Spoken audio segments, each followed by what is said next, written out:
thank you for joining us today. We have a special guest in the building today in our campus. They've been here almost 2-3 years, coming to Moorpark College. Going back to the student learning outcome, one of those SLO's class is to give communities the opportunity to share their story and to understand our society class from their perspective. We've done so class through films and we've done so through textbooks.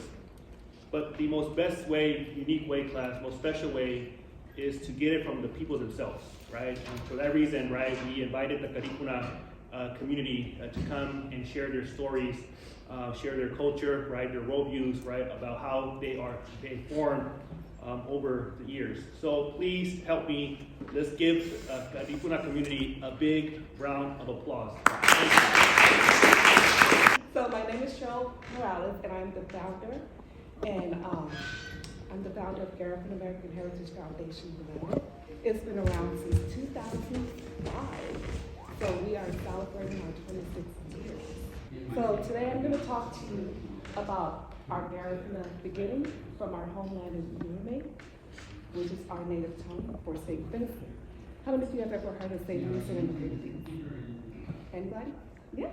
Okay. So that's our homeland. Our homeland is called Urume. Again, it's called Saint Vincent and Grenadines here.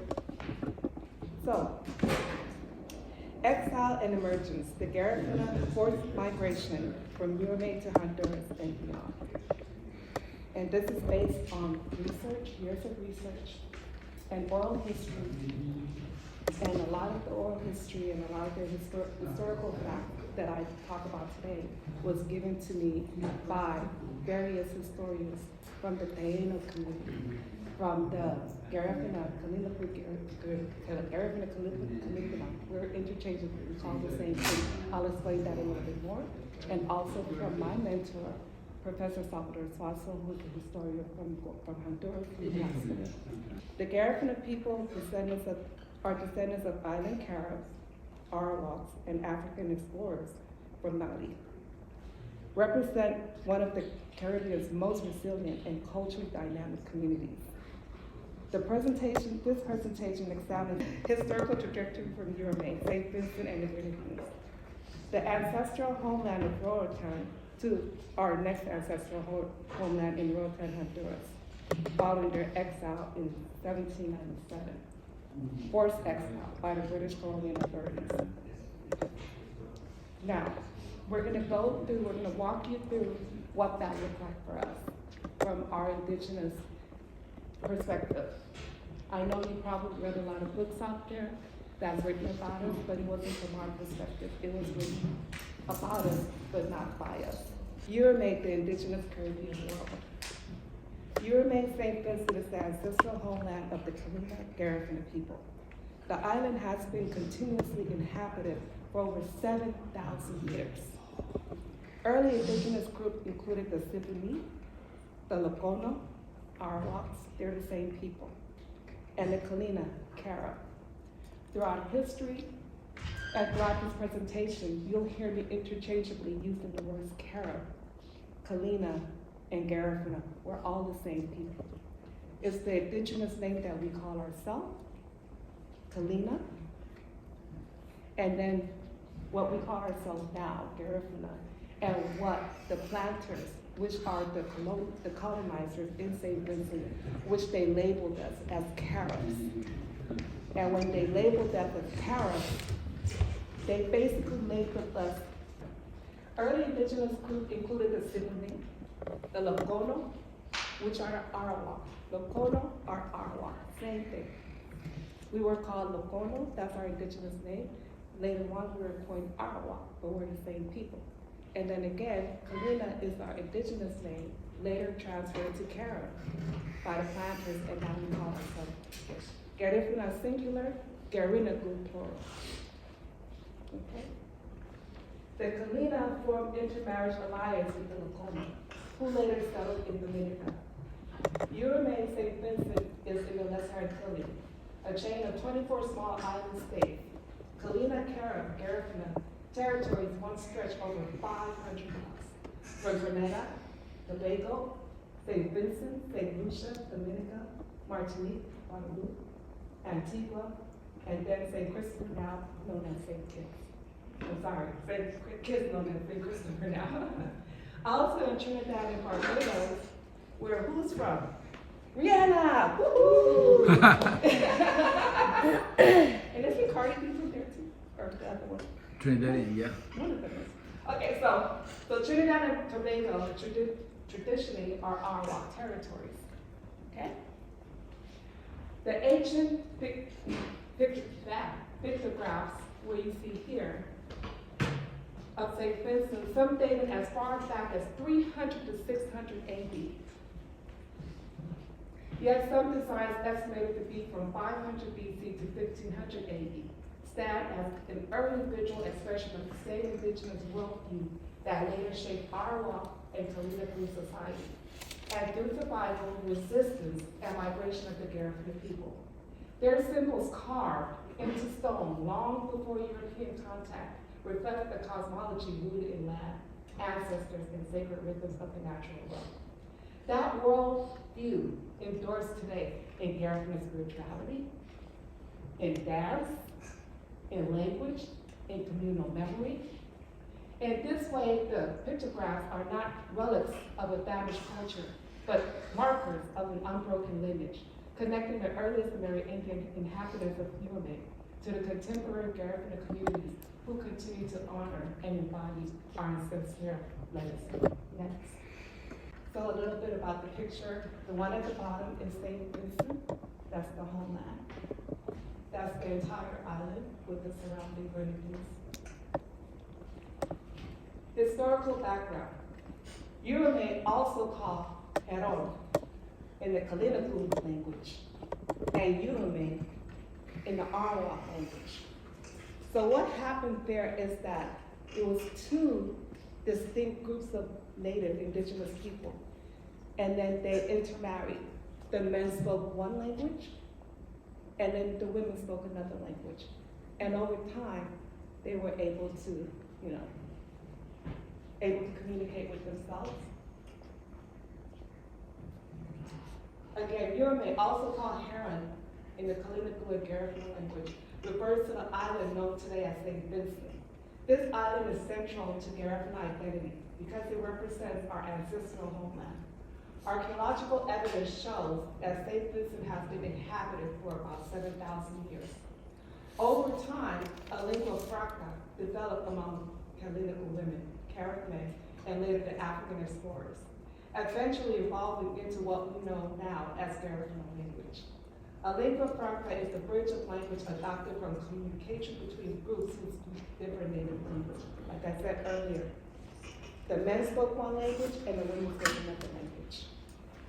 For example, like the word Heron is a Kalinago word, and then the word Niue is an Arawak. Like if I were to say me as a woman, I would say Nukia. If a man would say me, Aram. See the difference? So you'll find that throughout Garifuna language. And that was pretty much common throughout all the way up until perhaps my grandfather's century. During that time, what would happen is that once a little boy, of course, grew up with their mother, they learned to speak like who? Their moms, right? So they spoke like their mothers. So after a certain age, around 8 or 10, they would go into the men's hut, and then the men would teach them how to speak like the men. Okay? With my cousin, my grandfather did that with him. And that was probably maybe, let's say 40 years ago. And then the last time I recall that happening was with one of our friends who did that with his grandson. He took him to Guatemala for about a year. He took him into the hut and he taught him the Garifuna male way of being. Taught him how to talk like a Garifuna man and taught him the traditional Carib language of the man. Not too many people are able to do that because unlike the Garifuna language, the Colonial language, we still have that language because it's the tongue of the mothers. Now, however, the father's tongue has all but disappeared. Only a few people speak the Carib language, the Carib male version language. The earliest known inhabitants were the Sudanese, followed by the Colonial or Arawaks, who brought our horticulture, pottery, and more complex village life. Later, the Kalinago, also known as island Caribs, became the dominant population. The Kalina people were part of a vibrant indigenous Caribbean world. They traveled widely, traded across islands, and formed alliances through intermarriage, especially with the Colonial communities in Dominica. This long history of settlement and cultural exchange created the foundation for what would eventually become the Garifuna people when African explorers began to arrive from 1310 through 1311. They joined with the Kalinago, forming a new Afro-Indigenous community rooted in Yoruba. So when we talk about Garifuna identity, we are talking about thousands of years of indigenous presence combined with African displacement. So, African-Kalinago contact and emergence of the Garifuna people. According to oral history, an emerging scholar, African explorers reached the Caribbean around 1310, long before European arrival. King Abubakari is a central figure in West African oral history. According to Timbuktu manuscript and Mali Carib historians, he abdicated his throne in 1311 to explore the Atlantic, leaving Mansa Musa the ruler of the Mali Empire. Mandinka oral tradition describes two major voyages. One, the first voyage was in 1310, 200 ships of supplies, but only two returned. Only two returned. So when the two returned, the then King Abubakari was like, I want to go back. He said to his cousin, I will give you the throne.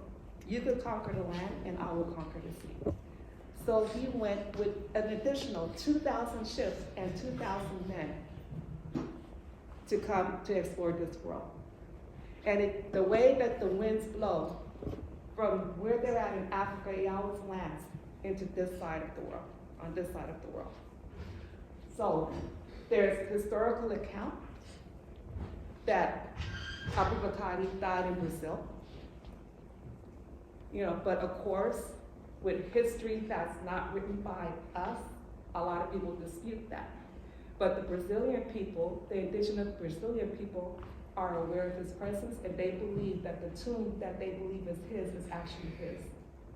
Garifuna oral history preserves a parallel narrative that Abubakari and his men reached the shores of Saint Vincent. There they formed units with the Kalinago women, contributing to the early Afro-Indigenous ancestry that would later shape the Garifuna people. This perspective challenges Eurocentric narrative and highlights the importance of indigenous and African oral traditions in reconstructing pre-colonial history. This history is important because it challenges the Eurocentric narrative. Many of us were taught.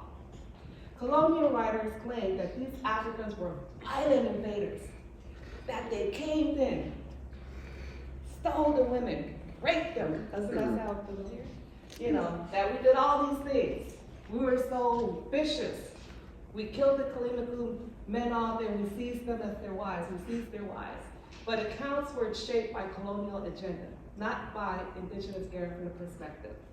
When we look at the evidence through a more critical lens, we see a story of cultural exchange, community formation, and shared survival, not the brutality described in the colonial text. Understanding this helps us reclaim more accurate and empowering history of Garifuna origins. The Kalinago Garifuna Society. The Kalina Carib system of life was communal. Each family or clan held their own territory, with boundaries defined by the island's many rivers. Historical records in Saint Vincent refer to the distinct Carib communities as Grand Sable, Masarita, Rabaka, Matarawaka, Paera, Kumpabamaroa, Yambo, Colonial, and Sulfur and Sulfur. Now, these particular places were also named. So what usually happened in the Garifuna community, we like to live independently. The only time we had a chief or an overseer was during the time of war, when we were, having our little scrimmages between ourselves. But other than that, each family member was in charge of their clan. Now, in Kalinago society, back then, chiefs could take as many wives as they were able to support. Chief Joseph Chartier, the one with the turban over there, we'll talk more about him later, is reported to have had 5 wives, with his principal wife named Barona. That's a lot of wives. Brief overview of the Garifuna people. This is the current chief in Saint Vincent today. Ironically, his name is also Chief Joseph. We met him when we went to Urume in August of 2019. We did a reacculturation program with the people in Saint Vincent, because what happened to them is when they stayed there, they weren't allowed to, maintain their language, their cultural identity. Understanding the deep indigenous history of Urume is essential to understanding the magnitude of what happened in 1797. The Garifuna were not simply removed from an island, they were uprooted from a homeland shaped by thousands of years of cultural development, inter-island relationships, and ancestral memory. When the British exiled the Garifuna to Roatán, they attempted to sever a people from the land that had shaped their identity for millennia. Yet, as the next section will show, the Garifuna transformed this violent displacement into a story of survival, adaptation, and cultural resilience. So this picture depicts the multiple times that Garifuna people would sign treaties with, again, they're called planters in the Caribbean, and here they're called colonizers. So every time I show this picture, I always ask the question, because what is basically taught in the history book is that Garifuna people were descendants of slaves. And we know that in no time in history that any treaty was basically signed with slaves. None, except for maybe in Haiti with France, but no, we signed multiple treaties with them, and they were often violated.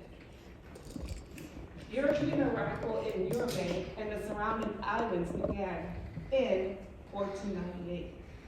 British and later the French colonizers established settlements on Saint Vincent, displacing the Garínagu and claiming fertile lands for themselves.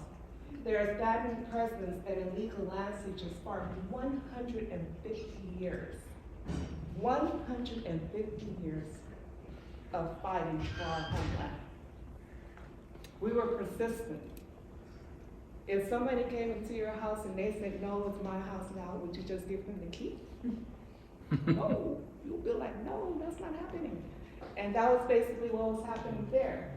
They came, this was our land for centuries, and they were like, we claim this land now. We're like, no, you don't. And we fought them. As Christopher Taylor notes, in the Black Carib Wars, King Charles II granted Saint Vincent and the entire Lesser Antilles to Earl Carlisle in 1627, without the knowledge or the consent of the Garifuna people who actually lived there. That's like me selling your house with your mother, your dad, the dog, and the chicken and everything with it. No, that doesn't happen. But that's what King Charles did. The second, granted Saint Vincent and the entire Lesser Antilles to Earl Carlisle, again, in 1627, without the knowledge or consent of the island indigenous inhabitants. By the 1700s, the British grew increasingly frustrated by the Colonial resistance. Oh wow, they got tired of us fighting for our land. Can you believe that? So they got tired of us. And increasingly frustrated by the colonial resistance and repeatedly violated treaties, including the 1660 peace treaty at Balliceaux, which recognized colonial rights to Dominica and Saint Vincent, and at the Anglo-Carib Peace Treaty in 1773. Again, 1660 peace treaty. No European was supposed to colonize Saint Vincent or Dominica. That was a treaty agreed upon. Then it was again agreed upon in 1773. Sir William Young wrote that the Caribbean, that's what he called us, the Caribbean island and the country which the Carib possessed were the most fertile of St. Vincent, emphasizing the richness of the land traditionally held by the Kalinago. Sir William Young noted that the Kalinago repeatedly declared that no Europeans would ever be permitted to settle on the lands they claimed. He wrote that the Kalinago stated in the most unqualified terms that they were independent of both the French and the English and intended to remain so despite maintaining an alliance with the French. British expansion, territorial pressure, and Garifuna resistance. So I'm going to explain this picture that you're looking at right now. So when you're in a fort and you're guarding your border, your ocean, usually which direction is the cannon pointing? Anybody? To the sea? Yes. To the sea, yeah. Usually pointing at the sea, right? Yeah. To coming enemies. Yeah. As you could tell, well, maybe not clear in this picture, but it's pointed towards the Garifuna village, towards the indigenous people, the Colonial. All of their cannons, we went there again in 2019 and I took this picture at the fort where they had this cannon. And it was absolutely heart-wrenching to see that these cannons are still pointed towards the villagers, even though, you know, we were supposed to be exiled and we're no longer there. Arrival records, where did I go? Okay, sorry. The British repeatedly violated treaties with the Colonial, including again the peace treaty. Archive records show that by the 1760s, the British had begun referring to the Caribs of St. Vincent as Black Caribs. Black Caribs. A political label used to justify military action and delegitimize indigenous sovereignty. In other words, by saying that we were Black Caribs and we were not indigenous, we had no indigenous land rights in St. Vincent, and they were able to claim and take that land further from us. At a council meeting on May 10, 1769, I'm gonna put this on in case. So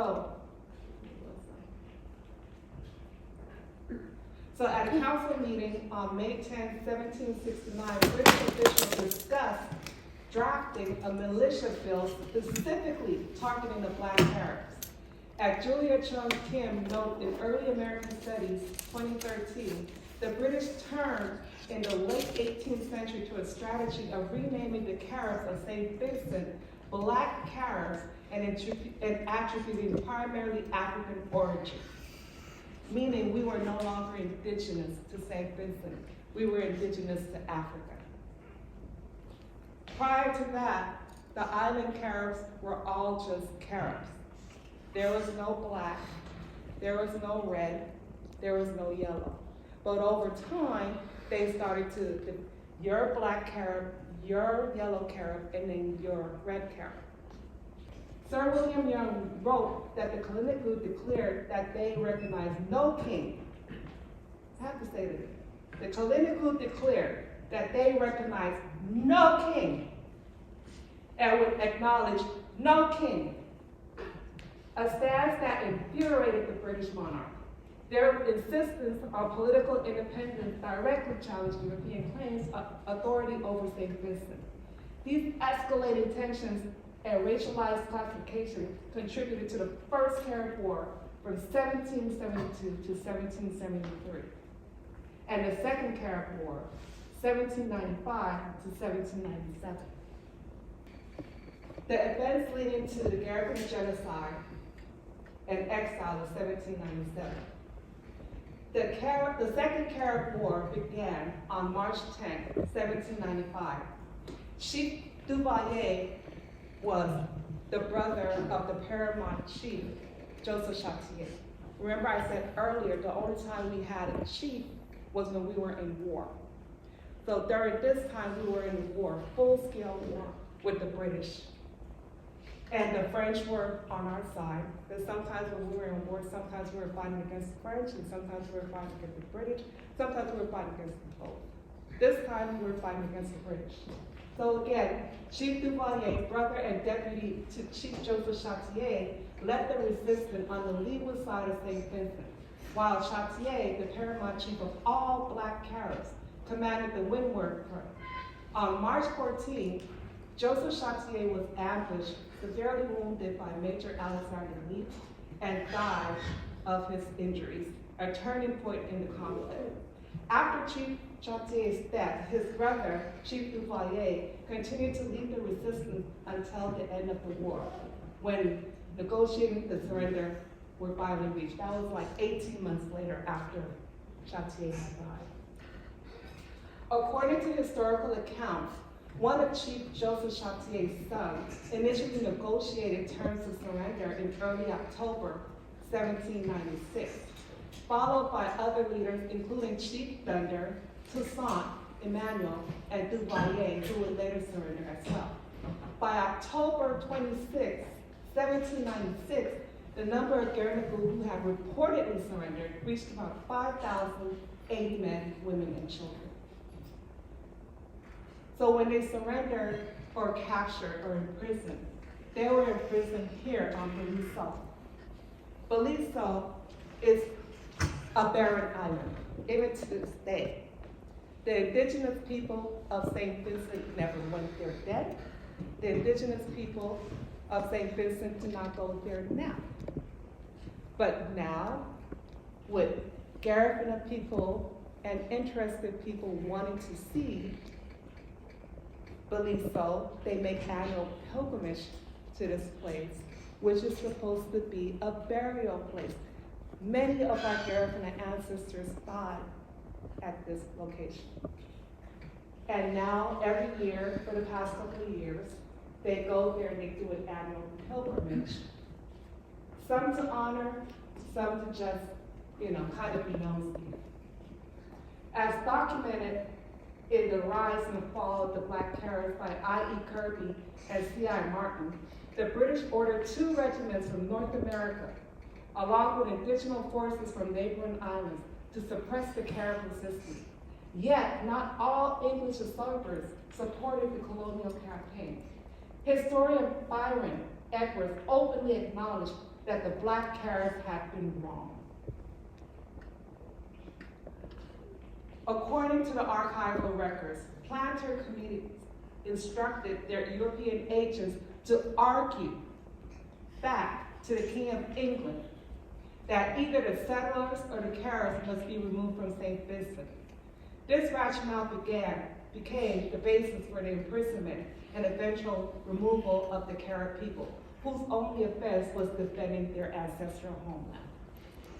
Major St. Clair Leacock, a British colonial military officer, was appointed to oversee this removal from the Second Carib War, 1795-1797. He played a direct role in implementing the forced exile of the Garifuna people from Urume to Roatán, off the coast of present-day Honduras. So again, the Garifuna people were held on this barren island for nearly 2 years. We'll learn more about what happened to them in the next slide. The capture and imprisonment. Between October 1796 and March 1797, an estimated 4,338 to 5,200 Garínagu were captured and imprisoned on the barren island of Balliceaux. The exact number varies across sources, but records indicate roughly 2,400 Garifuna people died on that island. 2,400 of my ancestors died on that island within an 18-month span. They died there from disease, including yellow fever. According to historical records, approximately 2,400 black caribs died on Balliceaux from disease, including yellow fever. Garifuna oral history, however, maintains that many were deliberately poisoned with arsenic on the island and on board the transport ship, reinforcing the belief that the British never intended for the Garifuna Exile people to survive. I will say that again. Reinforcing the belief that the British never intended for the Garifuna who were exiled to reach their final destination. Oral tradition also recalls an ancient prophecy identifying Balliceaux as a place of death, which is why it had never been inhabited. The Garifuna were charged officially with treason against the British crown. Again, they were charged treason against the British crown. Usually when you commit treason against a sitting crown, the sentence is death. And effectively sentenced to basically that, death. Families were further traumatized by being separated according to skin color. With the same family or clan, individuals were arbitrarily labeled as black, red, or yellow caribs. Classification imposed by the British to divide the community. Now, if you look at the bottom picture, these are considered the red caribs of Saint Vincent. If you look at the picture with me in there, I'm considered the black carib that was exiled. Now, the two gentlemen that are there right now, current chief, Joseph, he's considered a yellow carib, an authentic carib. But if you look at our features, so is Dr. Gill. He is the counselor of Saint Vincent here in Los Angeles. So if you look at the picture, I think we all kind of look alike, right? But somehow, even within this picture, I'm the black carib. The gentleman in the middle is the red carib, and Dr. Gill is the yellow carib. Arbitrary. Arbitrary. This is a picture of Joseph Chartier, who died on March 14th. Again, the survivors were transferred from Balliceaux to Bequia and then loaded onto a convoy of 11 vessels, including HMS Experiment, Ganges, Roatán, Fortitude, Britannia, Sovereign, John and Mary, Smith, an unnamed hospital ship, Prince William Harry, and a Jamaican Navy pilot ship. The fleet departed Bequia on Saturday, March 11, 1797. Source: Professor Salvatore. The Garifuna people first arrived to Port Royal off the coast of Roatán, Honduras. Back then it was Spanish Honduras. If you think about during that time, remember, all of those Central American countries, and including Mexico, were not per se countries yet. They were not independent yet, okay? So when we say they landed off of British Honduras, that was a territory that the British owned in Honduras, which would later become Belize. And then Spanish Honduras is what would later become what we know now as Honduras, okay? So again, the Garifuna people first arrived to Port Royal off the coast of Roatán, Spanish Honduras on April 12, 1797. Do the math. Garifuna people have been displaced and living in exile come this April 12, 2026 for 229 years. We have been living in exile 229 years. And only now we can go back to Saint Vincent, but only as tourists.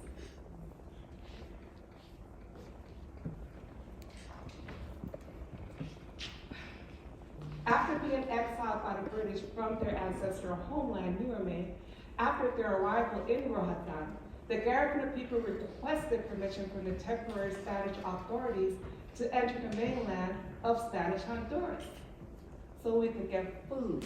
Because again, that particular area also was semi-barren. We didn't have access to a lot of the plants and a lot of the things that we were accustomed to in our ancestral homeland.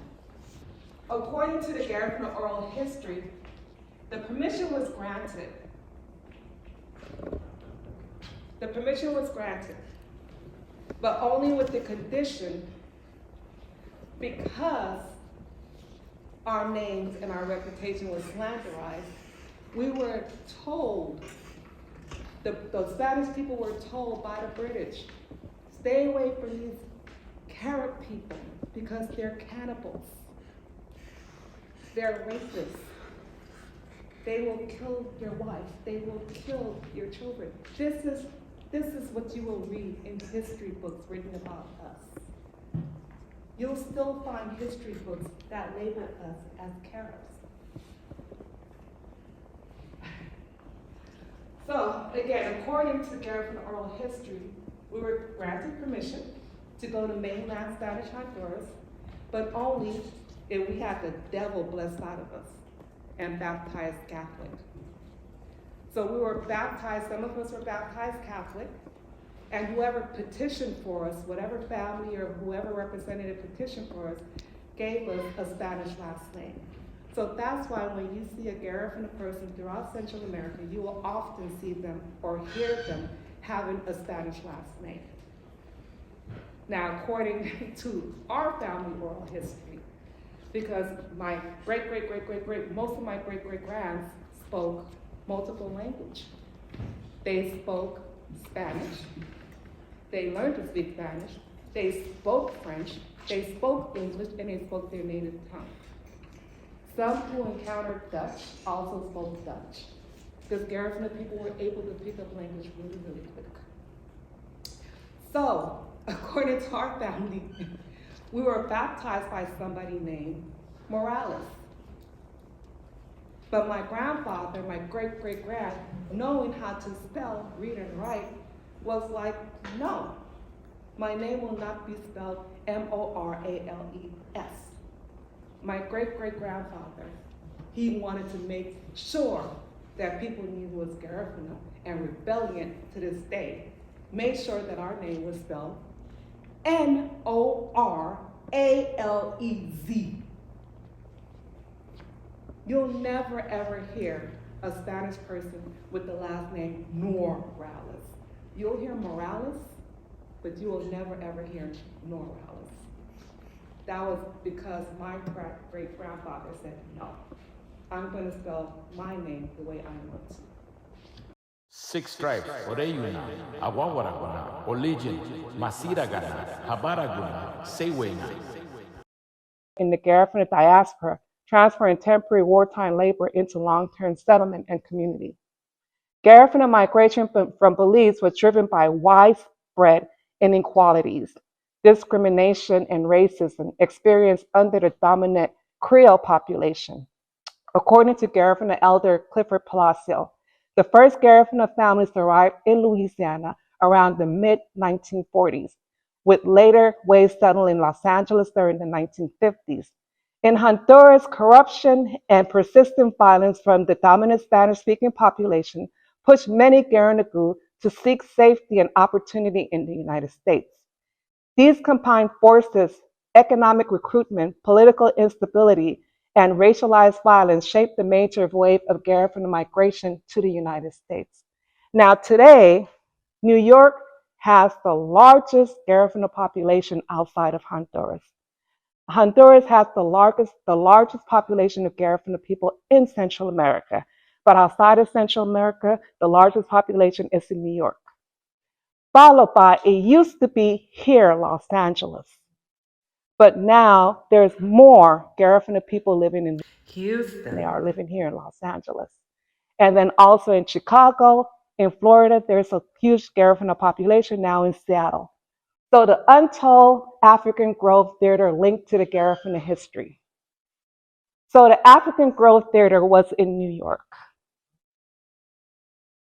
William Henry Brown, the African Company, was the first known Black theater troupe. In 1816, William Henry Brown, a retired West Indian steamship steward, acquired a house on Thomas Street in Lower Manhattan, New York. He offered a variety of instrumental and local entertainments on Sunday afternoons in his tea cart garden, attracting a sizable audience from the 5 boroughs of New York City. In 1821, Brown moved to Mercer and Bleecker Street into a 2-story house with a spacious tea garden. He converted the second floor into a 300-seat theater and renamed the enterprise the African Grove Theater. Opening the season with the performance of Richard II, September 21, 1821. The company mounted productions ranging from Shakespeare to pantomime to farce. Brown followed with Tom and Jerry, Life in London, The Poor Soldier, Othello, Don Juan, Opie, the Three-Fingered Jack. Brown also wrote and staged the first, I'm going to repeat that.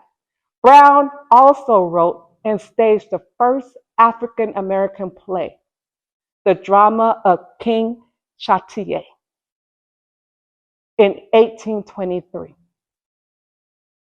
That was based on our chief, Joseph Chatier. Again, the name of the play, the drama of King Chatier in 1823, a historical drama based on the Black Carib War in Saint Vincent in 1796 against both British and the English and the French settlers. The company's principal actors were James Hewlett, the first African-American Shakespearean actor, and a young teenager, Ira Aldred. They learned their craft while sitting on the balcony of Stephen Pring's Landmark Park Theater, observing the actor's style of European transport in Shakespearean plays. As HET popularity grew, it became a diversion meeting place for white people. The company lasted 3 years before it was burnt down in 1823 before the opening of the play. The drama of King Chatier continues. So, contemporary issues. Garifuna indigenous identity continues across Saint Vincent, Honduras, Nicaragua, Belize, and Guatemala, and here in the United States.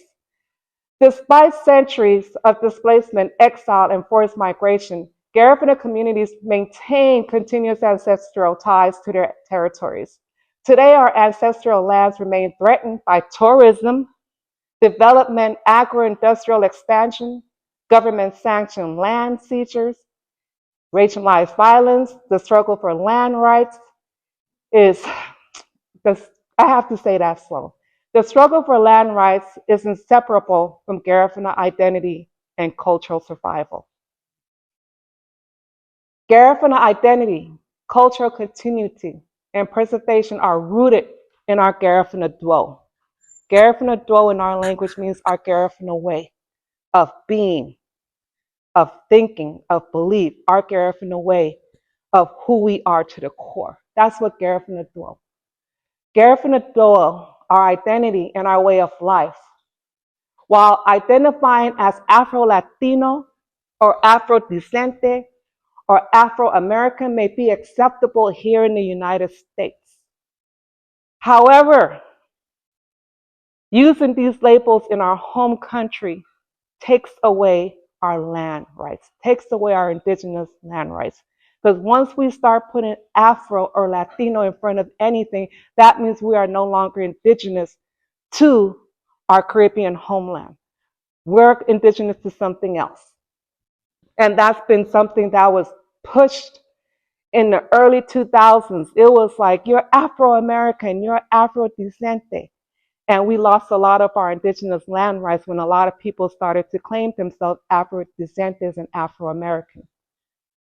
For the Garifuna people, identity has always been inseparable from our language, culture, and ancestral tradition. Although they tried to exile us, they did exile us. They tried to kill us off the face of this earth. We're still here. Again, that's 229 years living in exile, and we're still here. And some of you are just hearing about us for the first time today. Preservation of language, spiritual beliefs, and tradition. Garifuna is a Maoporean Arawakan language. It's spoken in Belize, the United States, Nicaragua, Guatemala, and Honduras. There's an estimated 98,000 who speak it in Honduras. On May 18, 2001, the United Nations Education, Scientists, and Culture Organization proclaimed Garifuna an endangered language and culture. GAFU is committed to creating learning tools that support Garifuna language revitalization and cultural preservation. As you can see today with our traveling museum, this is what we do. We go around, again, states, country, wherever they contact us, we take our traveling museum, we take our presentation. We try to maintain, each individual Garifuna family try to maintain their Garifuna spirituality, their culture in their way. Everybody have their unique way of practicing their unique Garifuna spirituality.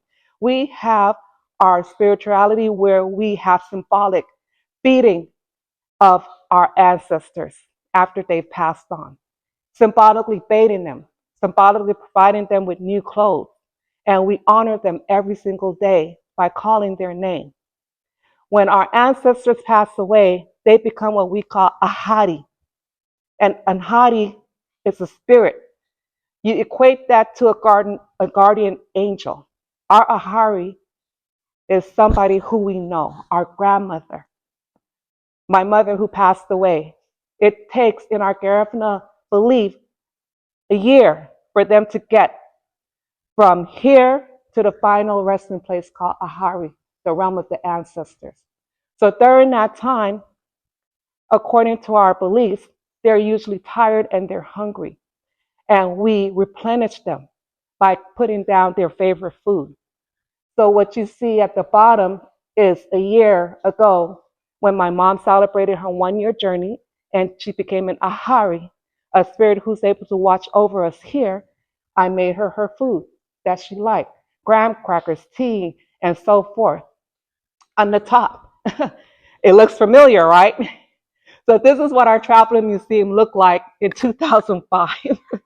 And our children were right there with us. Now, our daughter is 37 and our son is 26.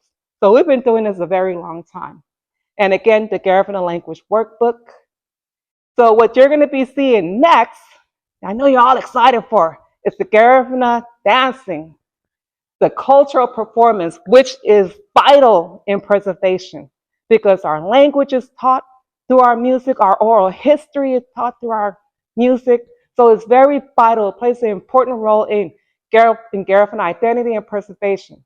The Garifuna dance ensemble typically have a gayusa, singers, a primera and segunda drummer, a sisera, which is a shaker, and at times a turtle shell, and a wagadabague player.